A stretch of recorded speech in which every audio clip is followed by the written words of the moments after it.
Kannancheri Ganapathi temple 2024 ഉത്സവം part 7. ഉത്സവത്തിന് പലതരത്തിലുള്ള പലഹാരങ്ങളും കളിപ്പാട്ടങ്ങളും കാണാം.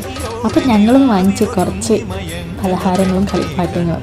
അതിൽ കളിപ്പാട്ടങ്ങൾ ഞാൻ കാണിക്കുന്നില്ല, പലഹാരങ്ങൾ ഞങ്ങൾ കാണിക്കാം. അപ്പോൾ വാങ്ങിച്ചത് പല നിറത്തിലുള്ള ചോക്കുമിഠായും മുറുക്കും ശർക്കര ജിലേബിയും ഒക്കെയാണ്. പിന്നെ ഇത് കൂടാതെ ഗോപി മഞ്ചൂരിയും വാങ്ങിച്ചു. ഉത്സവമായതുകൊണ്ട് തന്നെ സ്റ്റേജ് പ്രോഗ്രാംസും ഉണ്ടായിരുന്നു. ഒരു അടിപൊളി ഫയർ ഡാൻസും കൂടി ഉണ്ട്. അത് അടുത്ത വീഡിയോയിൽ കാണാം.